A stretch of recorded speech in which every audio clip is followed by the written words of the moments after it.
तो हम लोगों ने पहला टॉपिक देख लिया था प्रोपोजिशनल लॉजिक। आज हम लोग यहाँ पर बूलियन अलजेब्रा स्टार्ट करेंगे। Topic number 2 Boolean algebra. तो इसका क्विक रिवीजन करते हुए फिर नेक्स्ट क्लास में इसकी ऑब्जेक्टिव टाइप के क्वेश्चन करेंगे। Boolean algebra is an algebra given by George Boolean which used for performing logical operation on 0 and 1 as binary variable। तो बूलियन अलजेब्रा किसने डिस्कवर किया? आपको यहाँ पर ये वाला पॉइंट याद करना है। आपके जॉर्ज बूलियन नाम इनका था, इन्हीं के नाम पर बूलियन नाम पड़ा। और इसमें वर्क क्या होता है? इसमें लॉजिकल ऑपरेशन परफॉर्म कराए जाते हैं बूलियन अलजेब्रा में, और जो वैल्यूज ली जाती हैं वो क्या है? 0 और 1, यानी बाइनरी नंबर्स का यूज किया जाता है, वेरिएबल्स यूज किए जाते हैं। ये पॉइंट याद रखना है। फिर आपका बूलियन अलजेब्रा में सबसे इंपॉर्टेंट है लॉ, उसी पे सबसे ज्यादा क्वेश्चन बनेंगे। तो पहला क्वेश्चन आपका है कि आपके ये लॉ दिए गए होंगे और इसमें आपका नाम पूछ दिया जाएगा कि 4 लॉ दे दिए, अब इनको पहचानो कि इसमें से ये कौन सा है। तो ये नाम आपको प्रॉपर याद होने चाहिए, ठीक है। दूसरा क्वेश्चन ये बन सकता है कि आपका नाम दे दिया गया है और ये 4 ऑपरेशन यहाँ पे जो एक्सप्रेशंस हैं ये दे दी गई, तो इस नाम के अकॉर्डिंग डिस्ट्रीब्यूटिव लॉ कौन सा है, ये आपका सीधा सीधा क्वेश्चन बन जाएगा। तो 2 क्वेश्चन तो यहाँ पर सीधे सीधे ये मिलेंगे आपको या बन जाएंगे। फिर आपका और क्या बन सकता है? फिर आपका एक्सप्रेशंस को प्रूव करने वाला क्वेश्चन बनेगा। तो कोई भी एक्सप्रेशन दी गई होगी, उसका 4 आंसर्स दिए गए हैं जिसमें आपको कोई एक आंसर पता करना है। तो यहाँ पर ये सब चीजें हम लोग डिस्कस करेंगे, जो हमारे एमसीक्यू वाले क्वेश्चन होंगे उसमें जैसा दिया होगा उसके हिसाब से। अभी हम लोग यहाँ लॉ की बात कर लेते हैं कि ये लॉ कैसे वर्क कर रहे हैं, इसका क्या मतलब है। तो देखिए, पहला आपका आइडेंटिटी लॉ है। तो आइडेंटिटी लॉ में आपका a+0 = a कहा गया है, और ये हर लॉ के दो रूप होते हैं, एक प्लस वाला होता है, एक डॉट वाला होता है। तो आपको क्या करना, खाली जैसे ये एक कॉलम आप याद कर लीजिए, ये सिर्फ एक कॉलम खाली आप याद कर लीजिए और सारे प्लस की जगह पे डॉट लगा दीजिए या डॉट की जगह प्लस लगा दीजिए, आपका ये डुअल वाला मिल जाएगा। तो रियल में देखा जाए तो आपका एक लॉ ऑफ डुअलिटी भी होता है। तो अगर आपने ये प्लस वाले याद कर रखे हैं तो लॉ ऑफ डुअलिटी का यूज करके आप दूसरा वाला लॉ निकाल सकते हैं। इस तरीके से आप इसको कंप्लीट करेंगे। तो एक एक को डिस्कस करेंगे। सारे लॉ जो हैं, ये सारे लॉ 2 तरीके से प्रूफ हो सकते हैं, यूजिंग ट्रुथ टेबल या यूजिंग अलजेब्रिक मेथड। तो यूजिंग ट्रुथ टेबल वाला जो है कॉन्सेप्ट, उसमें तो सारे लॉ प्रूफ हो जाएंगे, लेकिन यूजिंग अलजेब्रिक मेथड में कुछ ही लॉ आपके प्रूफ किए जा सकते हैं, सारे लॉ वहां पर प्रूफ नहीं किए जा सकते। क्यों? क्योंकि यहाँ पर कई सारे लॉ हैं जिसमें बहुत छोटी छोटी एक्सप्रेशंस हैं, उसमें कोई कॉम्बिनेशन ऐसा नहीं बन रहा है कि लॉ प्रूफ करने का रूल आपको अभी फिर से बताएंगे। लॉ प्रूफ करने का रूल क्या होता है? या तो कुछ कॉमन आ रहा है या तो कहीं मल्टीप्लाई हो रहा है। तो अगर उसमें कुछ ऐसा है ही नहीं एक्सप्रेशन में कि कुछ मल्टीप्लाई हो या कुछ कॉमन आए, तो इसका मतलब वो बूलियन एक्सप्रेशन के हिसाब से या बूलियन लॉ के हिसाब से प्रूफ नहीं हो पाएगा, उसमें ट्रुथ टेबल से ही वो प्रूफ किया जा सकता है। तो जैसे पहला लॉ लें हम यहाँ पर, a+0 = आपका a होता है, तो इसका मतलब ये है कि प्लस में कुछ भी ऐड करेंगे, तो जिस चीज को ऐड करेंगे, जैसे प्लस को 0 के साथ हम ऐड कर रहे हैं तो a की जगह कुछ भी रखें। जैसे a की जगह पर अगर हम 0 ही रख दें तो 0 + 0 0 ही आएगा। तो यानी जो चीज a के जगह पर रखी जाएगी वही आंसर बनेगी, ये इसका मतलब हो गया। तो a की जगह पे 0 रखा तो 0 आपका यहाँ पर ये, क्योंकि a+0 = a है ना, तो यानी कि a में जो भी रखेंगे वही रिजल्ट बनेगा। तो a में 0 रखा तो 0 ही रिजल्ट बन गया, क्योंकि 0 + 0 = 0। अब यहीं पे अगर हम यहाँ पर 1 रख दें, यहाँ पर 1 रख दें, तो 1 में क्या हो जाएगा कि 1 + 0 = 1 आ जाएगा आपका। तो यानी a में 1 रखा था, इसलिए आपका आंसर 1 आ गया है। तो a + 0 = a होता है। अब ऐसे ही यहाँ पर मल्टीप्लाई में अगर देखें तो मल्टीप्लाई में अगर आपने 0 रखा तो 0 × 1 0 बनेगा, तो यानी a में जो रखा था वही a आंसर आ गया। अगर हम यहाँ पे 1 रख लें तो 1 × 1 = 1, तो यानी ए में जो रखा था वही रिजल्ट बन गया। तो ये इसीलिए इक्वल साइन के राइट हैंड साइड में ए ही लिखा हुआ है। तो ये आप ट्रुथ टेबल से दिखा सकते हो। अगर ट्रुथ टेबल से आपको दिखाना हो तो मैं ऐसे दिखा दूं कि ट्रुथ टेबल कैसे बनेगी। जिसकी ट्रुथ टेबल है उसकी ट्रुथ टेबल से बताया दे रहा हूं, बाकी सबका आप बुलियन लॉ के हिसाब से हम लोग देखेंगे। जैसे यहाँ पे वेरिएबल कितने हैं, एक ही वेरिएबल है देखा जाए तो यहाँ पे फॉर्मूला होता है 2 की पावर n, और n का मतलब होता है नंबर ऑफ वेरिएबल। तो यहाँ पर एक ही वेरिएबल है, इसका मतलब 2 की पावर 1 होगी, तो आपका 2। तो आपका a आपने लिया, एक कॉलम a लिया, और दूसरी वैल्यू आपकी क्या है, 0 ली। अब यहाँ पे 2 ही वैल्यू रह सकती है एक कॉलम में, तो 2 वैल्यू में 0 हमेशा पहले रखा जाता है और 1 हमेशा बाद में रखा जाता है, ये रूल याद रखिएगा। तो ये 2 का हाफ 0 रहेगा, यानी कि 0 और 1 ये दो वैल्यू रहेंगी, और 0 वाली जगह पर आप 0 ही 0 रख दीजिए। अब यहां पर आप प्रूफ कीजिए a प्लस 0 में क्या आएगा। तो 0 प्लस 0 आपका यहां पर 0 आ जाएगा, और 1 प्लस 0 आपका यहां पर 1 आ जाएगा। तो अगर आप इसकी वैल्यू देखें तो ये जो 0 1 वैल्यू निकली है ये किससे मैच हो रही है, a से मैच हो रही है। तो इसका मतलब यहाँ पर a में कुछ भी आप a में 0 ऐड करने पर आपका a ही रिजल्ट आएगा। अब a में अगर आप 0 रखते हो तो 0 रिजल्ट आ रहा है, अगर आप 1 रखते हो तो 1 रिजल्ट आ रहा है, यानी ये वाली वैल्यू और ये वाली वैल्यू मैच होगी। तो आप देख रहे हो a प्लस 0 की वैल्यू a से मैच हो रही है। अब यहीं पे अगर हम मल्टीप्लाई कर लें a डॉट, और आपका यहाँ पर 1 से मल्टीप्लाई किया गया है, तो 1 से मल्टीप्लाई करने के लिए हमें 1 वाला कॉलम लेना पड़ेगा। अभी तो ये एक टेबल हो गई, इसी में मैं दूसरी टेबल बनाए देता हूँ। पहले आप क्या करो, a ले लो, और a की जगह पर उसके बाद में आप 1 ले लो, तो 1 की जगह पर ये आपके 1 1 आ जाएंगे, ये ऐसे बनेगा, 1 1 आ गए। अब अगले कॉलम में हमारा क्या बनना है, a डॉट 1 बनना है, ये दूसरा वाला जो लॉ है। तो ठीक है, a में 0 है और 1 में आपका 1 ही है, तो 1 के साथ 0 को मल्टीप्लाई करेंगे तो 0 हो जाएगा, और फिर a में 1 है और यहाँ पे भी 1 है, तो ट्रुथ टेबल में 1 इंटू 1 भी 1 ही होता है, और 1 प्लस 1 भी 1 ही होता है, क्योंकि बाइनरी फॉर्म में लिखना है 1 प्लस 1 2 तो लिख नहीं दोगे, तो इसलिए यहाँ पर आपका 1 इंटू 1 भी 1 होता है, 1 प्लस 1 भी 1 ही होता है, तो 1 ही आंसर आ गया। अब a डॉट 1 की जो वैल्यू है वो किसके इक्विवेलेंट होनी चाहिए, a के होनी चाहिए, तो यहाँ पर a से ये मैच हो रही है, 0 1 यहाँ पे भी है, 0 1 यहाँ पे भी है, ये आपका पहला लॉ हो गया। दूसरे लॉ में देखें तो दूसरे लॉ में आपका a plus a complement is equal to 1 है, तो आप इसको भी ट्रुथ टेबल से ही प्रूफ करोगे। लॉ का नाम है, ये पहला वाला आइडेंटिटी लॉ था, दूसरा कॉम्प्लीमेंटेरिटी लॉ है। ये लॉ के नाम के साथ में ये फॉर्मूला याद करना पड़ेगा आपको। तो मैं यहाँ पे इसको भी ट्रुथ टेबल से ही लेना चाहूंगा। a ले लिया आपने, और वेरिएबल एक ही है, तो इसका मतलब 2 ही वैल्यू रह सकती हैं, 0 और 1। अब आप a बार ले लीजिए, a कॉम्प्लीमेंट, ये बार का साइन है, तो a बार का मतलब इसकी वैल्यू अपोजिट कर दीजिए, तो यानी 1 0 हो जाएगी, और उसके बाद आप यहां पर इन दोनों को ऐड कर दीजिए, a प्लस a बार। तो यहां पर आप a प्लस a बार कीजिए तो 0 प्लस 1 1, और 1 प्लस 0 1, तो ये आपका प्रूफ हो गया कि ये 1 ही आएगा आपका। ठीक है, ऐसे दूसरा लॉ है a dot a bar is equal to 0 होता है, तो इसके लिए अलग से कॉलम नहीं खींचना पड़ेगा, आप a डॉट a बार कर लीजिए। ठीक है, तो यह मल्टीप्लाई करना है, तो 0 इंटू 1 0, 0 से कुछ भी मल्टीप्लाई होगा 0 आएगा, और 1 इंटू 0 0, तो आपका यहाँ पर ये वाला 0 आ गया है। इस तरीके से प्रूफ होगा। फिर उसके बाद जो है, अब यहाँ पे देखें a plus B is equal to B plus A, ये कम्यूटेटिव लॉ है, कम्यूटेटिव लॉ।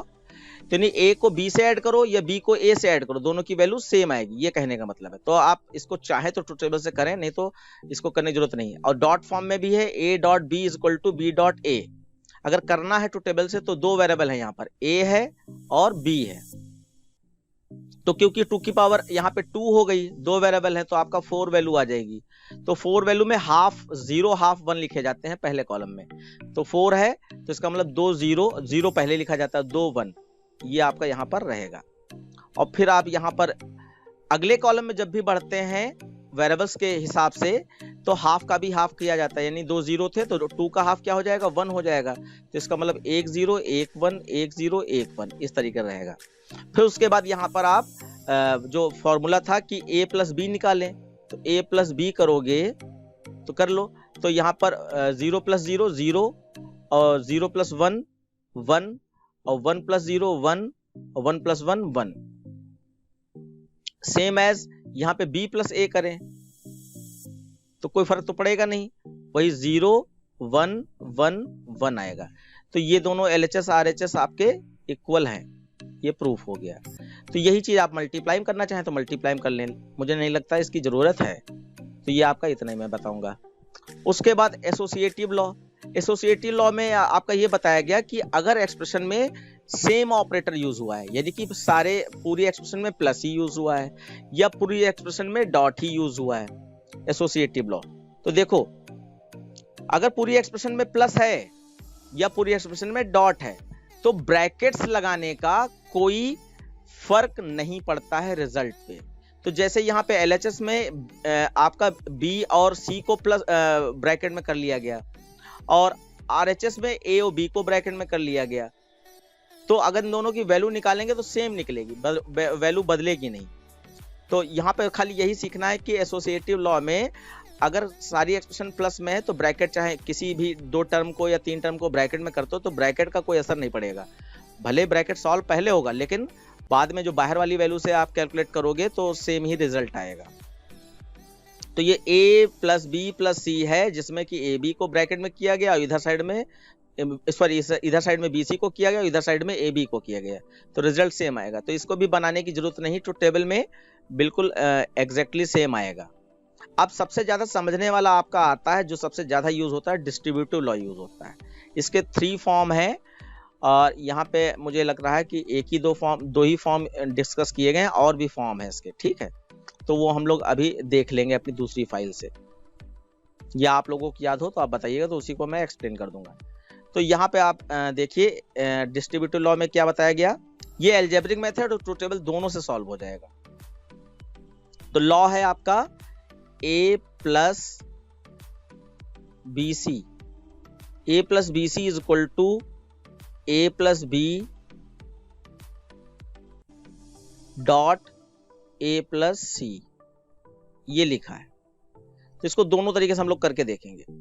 मेरी इस इमेज पे ध्यान ना दीजिएगा, ये जो डेटा है इस पे ध्यान दीजिएगा। जैसे मैं ट्रूथ टेबल बनाऊं तो 3 वेरिएबल हैं तो इसका मतलब 2 की पावर 3 हो गई। कैसे इक्वल रखें, तो ये जो 2 कॉलम दिए गए हैं इन 2 कॉलम को फाइनली लास्ट में पास में आना चाहिए, प्रॉपर तरीके से अगर किया जाए।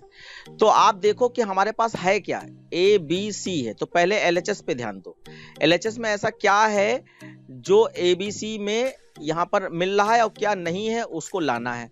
तो देखो LHS में A है तो A तो हमें मिल रहा है यहाँ पर, इसका मतलब A का कॉलम आगे नहीं बनना है। BC है क्या LHS में, साथ में मल्टीप्लाई में नहीं है, तो इसका मतलब पहला कॉलम आप B और C का बना लो। और जब कोई साइन नहीं होता तो वहां पे डॉट माना जाता है, यानी कि BC को मल्टीप्लाई करा लो। तो 0 से कुछ भी मल्टीप्लाई करोगे तो यहाँ पे BC हो रहा है, तो यानी कि 0 0 ही रहेगा।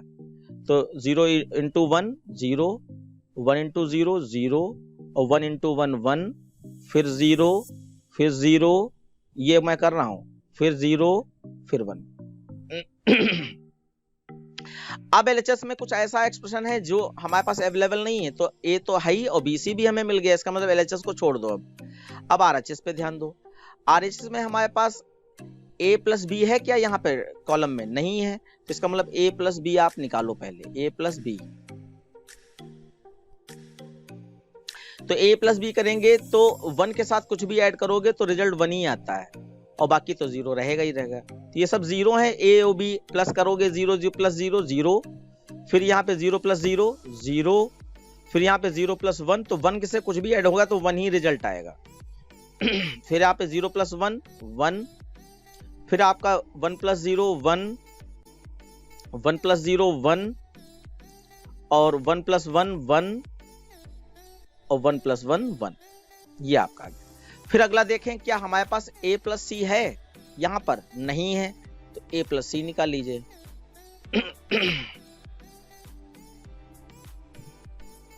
ये A plus C।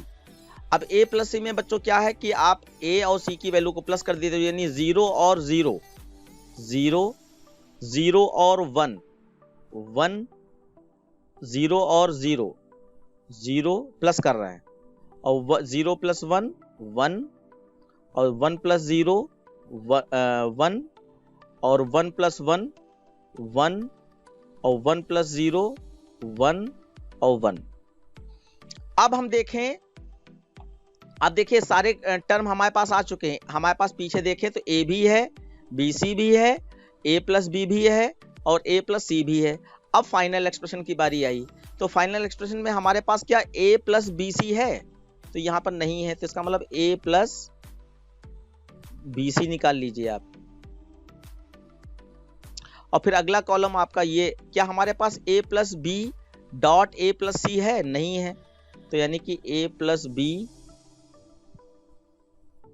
Dot A plus C, ये भी नहीं है। तो ये फाइनल वाले कॉलम पास पास होने चाहिए जिससे हम आसानी से इसको दिखा सकें। तो पहले ए प्लस बी सी कर ले, तो बी सी हमारा ये है और ए ये है, इनको हम प्लस करेंगे, जो जो टिक लगा दिए हैं इनको खाली प्लस करना है। तो 0 और 0 प्लस करेंगे तो 0, 0 और 0 प्लस करेंगे तो 0, 0 और 0 प्लस करेंगे तो 0, फिर 0 और 1 प्लस करेंगे तो 1, फिर 1 और 0 प्लस करेंगे तो 1, फिर यहाँ पे भी 1 से प्लस हो रहा है तो 1, यहाँ पे भी 1 से प्लस हो रहा है तो 1, और यहाँ पे 1 + 1 1, ये वैल्यू आ गई।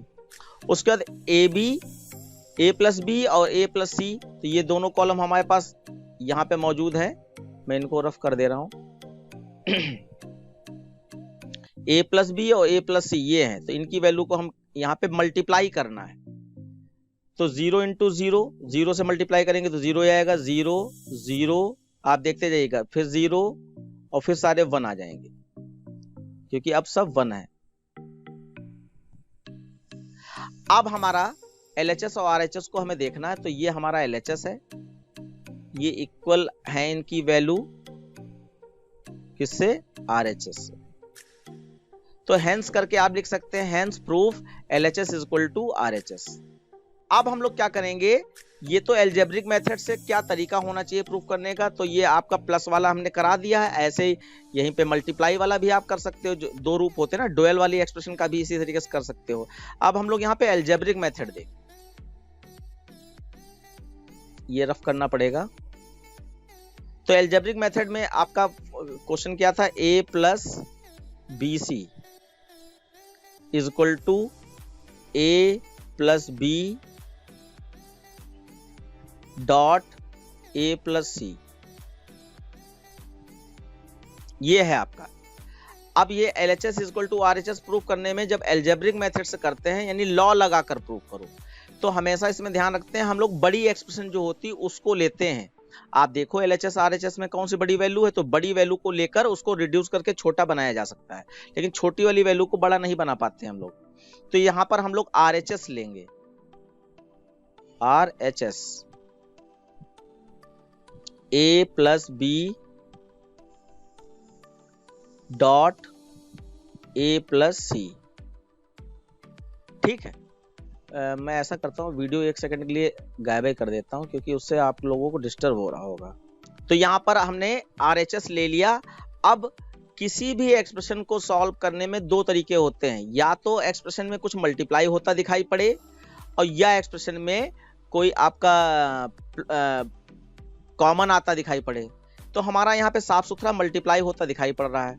तो इसको मल्टीप्लाई कैसे किया जाता है, a × a, पहले a को a और c से कीजिए, तो ये आपका a डॉट a आ जाएगा प्लस a डॉट c आ जाएगा, यानी a को a से किया और c से किया, तो ये आ गया।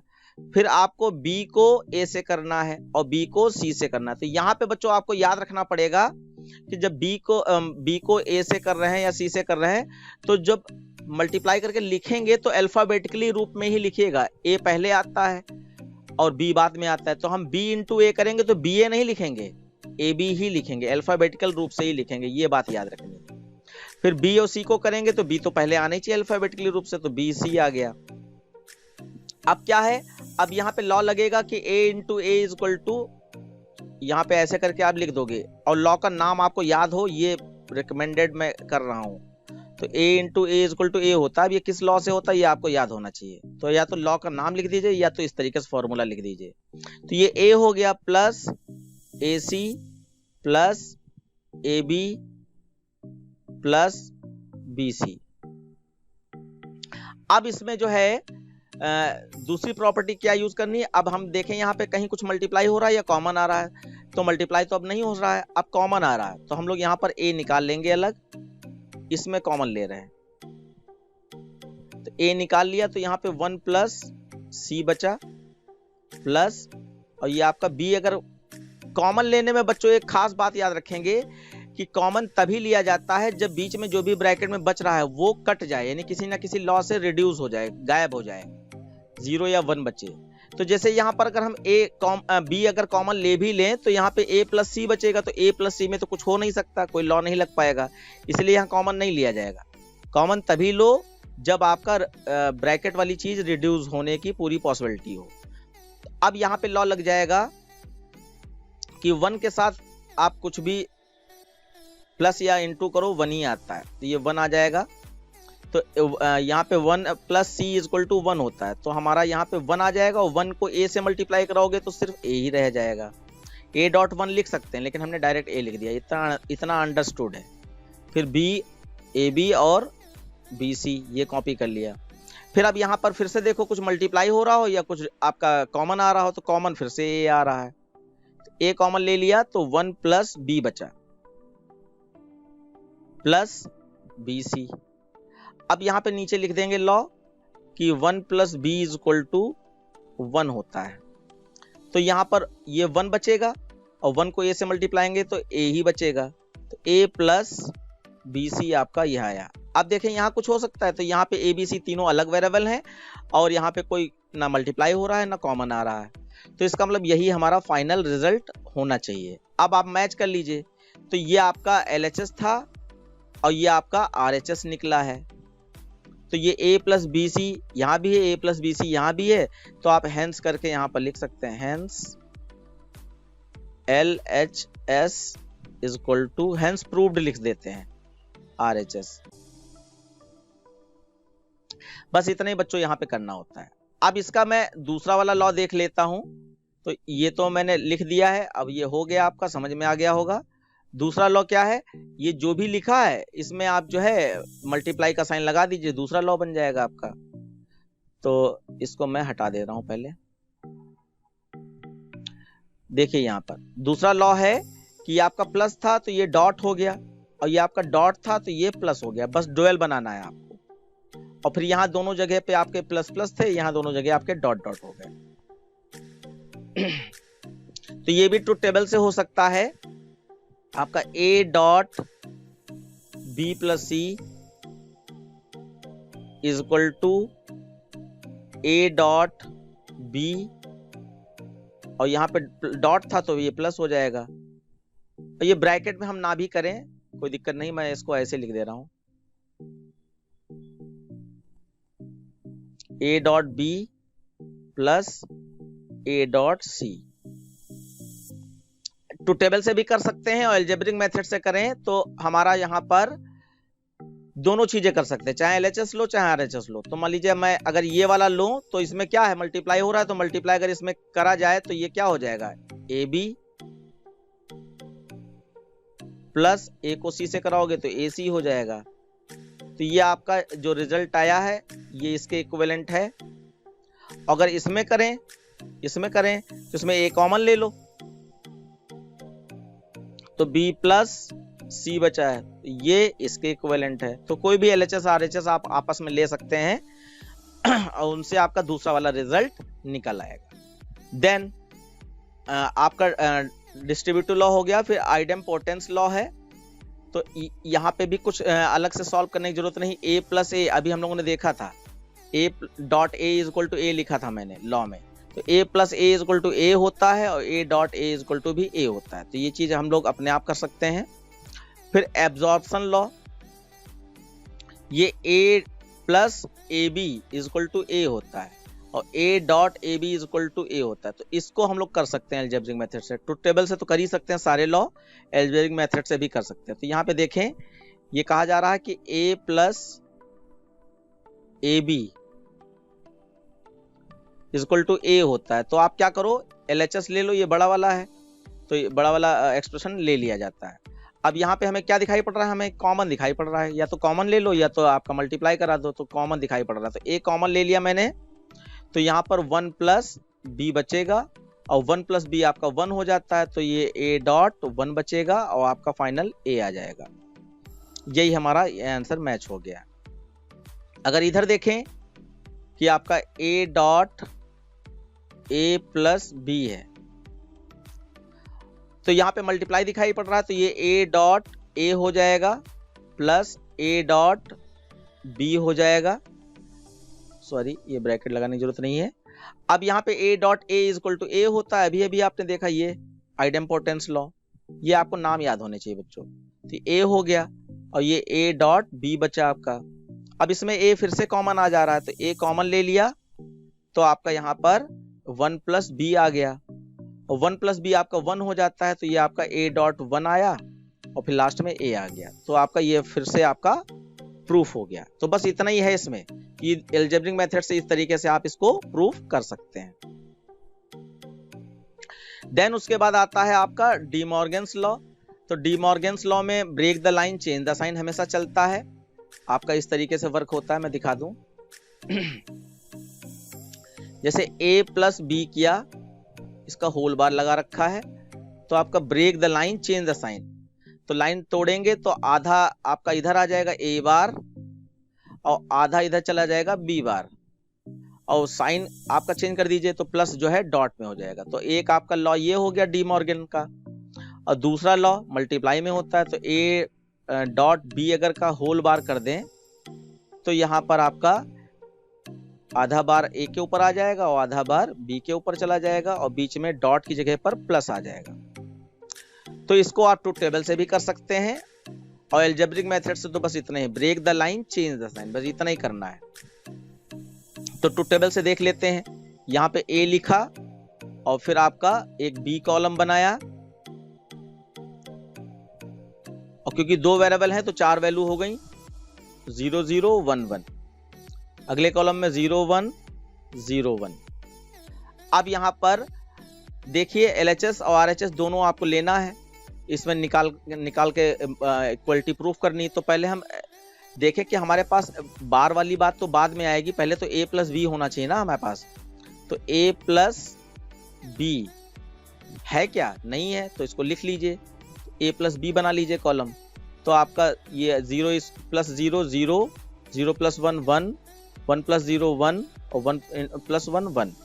फिर उसके बाद अब होल बार अभी नहीं लगाएंगे, क्योंकि मैंने बताया था फाइनल कॉलम लास्ट में ही होने चाहिए दोनों, तो ज्यादा बेटर होता है। अब देखें हमारा RHS में a बार b बार है, नहीं है, तो a बार ले लीजिए और b बार ले लीजिए, 2 कॉलम ये हो गए आपके। तो 0 0 1 1 है, तो ये 1 1 उल्टा कर दीजिए, 1 1 0 0 हो जाएगा। और आपका b बार यहाँ पर 0 1 0 1 है, तो 1 0 1 0 हो जाएगा। अब हम लोग फाइनल कॉलम निकालेंगे। ये हमने सब पहले पार्ट सॉल्व कर लिए। फाइनल कॉलम में क्या है कि हमारे पास a प्लस बी का होल बार चाहिए, तो a प्लस बी तो हमारे पास है ही, और उसका होल बार करने का मतलब है जो वैल्यू a प्लस बी की थी उसको रिवर्स कर दीजिए। तो 0 1 1 है, तो आपका 1 0 0 हो जाएगा, 1 0 0, ये आपका आंसर हो गया। उसके बाद जो है अब हम लोग क्या करें, ये RHS वाला देख लें, a बार डॉट b बार का मल्टीप्लाई करा दो। तो यहाँ पर 1 इंटू 1 1 हो गया, फिर आपका लॉ लग जाएगा 0 से कुछ भी मल्टीप्लाई कराओगे तो 0 ही आ जाएगा, 0 इंटू 0 0। अब यहाँ पे आप इनको इक्वलिटी में प्रूव कर सकते हैं, hence proved LHS is equal to RHS। तो ये आपका प्लस वाला मैंने करके दिखा दिया है, डॉट वाला अपने आप कर लीजिएगा, और बिल्कुल इसी तरीके से आपको परफॉर्म करना है। देन थर्ड डिस्ट्रीब्यूटिव लॉ, ये डिस्ट्रीब्यूटिव लॉ का एक फॉर्म और दिखा दिया गया, थर्ड डिस्ट्रीब्यूटिव लॉ। तो ये डिस्ट्रीब्यूटिव लॉ में भी आपका लिया जाता है, यहाँ पे डिस्ट्रीब्यूटिव लॉ अभी पढ़ा था, तो इसका ही एक फॉर्म है। तो इसमें क्या है, आपका लॉ में दिखाई दे रहा हूं, a प्लस ब्रैकेट में a बार डॉट b, ये है is equal to a plus B, ये रिजल्ट आना चाहिए। तो इस थर्ड डिस्ट्रीब्यूटिव लॉ को हम ये जो पहला वाला डिस्ट्रीब्यूटिव लॉ था उसी से सॉल्व करेंगे, ठीक है। तो बड़ी वाली चीज से छोटी चीज सॉल्व की जाती है, तो यानी कि हमारा यहाँ पर ये LHS लेके कर लेंगे, LHS, और बाकी ट्रूथ टेबल से तो आप लोग कर ही सकते हैं। तो A plus A bar dot B, ये ब्रैकेट लगाने की जरूरत नहीं थी, मैंने हटा दिया। अब यहाँ पे अभी भी आपने देखा था, एक लॉ आपने पढ़ा था डिस्ट्रीब्यूटिव लॉ में कि A plus B dot C को हम लोग कैसे लिख सकते हैं, एक बार A को B के साथ और एक बार A को C के साथ। तो A प्लस B, ये हम लोगों ने अभी भी प्रूफ किया था, डॉट A प्लस C, ऐसे लिखा जा सकता है, ठीक है। यानी एक बार A को B के साथ प्लस में, फिर डॉट लगाया, फिर एक बार A को C के साथ प्लस में। तो वही चीज हम लोग यहाँ पे भी करेंगे। ये A है, इसको एक बार ये पहले टर्म के साथ प्लस में और फिर एक बार दूसरे टर्म के साथ प्लस में और बीच में डॉट लगा देंगे। तो ये हो जाएगा A plus A bar, bracket ये वाला पार्ट मैंने कर लिया है, फिर डॉट, फिर A को B के साथ कर लीजिए, तो A प्लस B। अब यहाँ पे हम लोग लॉ दिखा देंगे कि A plus A bar is equal to आपका 1 होता है। तो ये आपका 1 निकल आएगा, 1 डॉट A प्लस B। 1 से मल्टीप्लाई कराओगे तो लास्ट में आपका फाइनली A प्लस B आ जाएगा, जो कि आपका ये इससे मैच हो रहा है। तो बस इतना ही इसमें आपका करना होता है। कोई क्वेश्चन किसी का हो प्लीज पूछ लीजिएगा तुरंत के तुरंत, और इसकी आपको प्रैक्टिस करके रखनी पड़ेगी, क्योंकि अगली क्लास में MCQ वाला जब आएगा तो आप ये बिना लॉ के कर ही नहीं पाओगे, क्योंकि उसमें सॉल्व करके दिखाना पड़ेगा ना आपको। उसके बाद नेक्स्ट है आपका बच्चों लॉ ऑफ डुअलिटी। तो लॉ ऑफ डुअलिटी में दो रूल हैं आपके, जैसे डी मॉर्गन लॉस होता है, ऐसे लॉ ऑफ डुअलिटी होता है। इसके दो रूल होते हैं कि चेंज प्लस इनटू डॉट, और फिर वाइस वर्सा, यानी कि प्लस जो है डॉट में चेंज हो जाता है या डॉट प्लस में चेंज हो जाता है। दूसरा होता है चेंज 1 इनटू 0 और फिर वाइस वर्सा। 1 को 0 में बदल दीजिए या 0 को 1 में बदल दीजिए। तो ये वाला खाली आपको इसमें करना होता है। तो आप यहाँ पे देख सकते हैं, एक मैं यहाँ पे करके दिखा देता हूं। जैसे आपका है A plus 0 is equal to 0 plus A, ये दिया गया था, इज इक्वल टू A, कुछ भी लिखा हो। जैसे यहाँ दो इक्वल हो गए तो इसकी जरूरत थोड़ी ना है, नहीं, बेसिक पोस्टुलेट है। खैर ये और लॉ के ही और रूप जो हैं, जो उसमें टेबल में नहीं दिखाए गए हैं, वो वाले यहाँ पे दे दिए गए हैं। कुछ और function, property of 0, property of 1, वो वाले जो छूट गए थे वो इसमें दे दिए गए। लेकिन हम यहाँ पे इसको उसके हिसाब से ले रहे हैं कि आपका इसके डुअल कैसे निकाली जाए।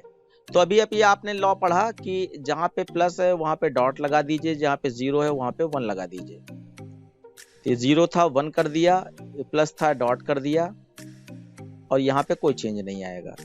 यहाँ पे बार से कोई लेना देना नहीं होता है, वो डी मॉर्गन लॉ में, क्योंकि डी मॉर्गन लॉ से मिलता जुलता है। तो कई बार ऐसा होता है कि बच्चे आपस में कंफ्यूज हो जाते हैं कि law of duality D Morgan law जैसा है।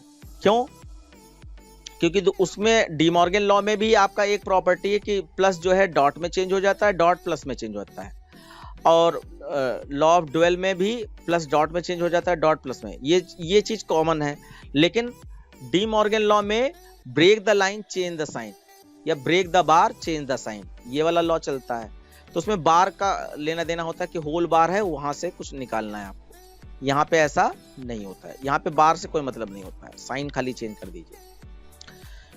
तो ये मैंने दिखा दिया। बाकी यहाँ पे और लॉ है कि किसी चीज को 0 से आप प्लस करोगे तो वो जिस चीज को प्लस करोगे 0 से वही रिजल्ट आ जाएगा। तो A में आप 0 रखें तो 0 से प्लस करोगे तो 0 ही आ जाएगा। A में आप 1 रखें तो 0 से प्लस करोगे तो 1 ही आ जाएगा।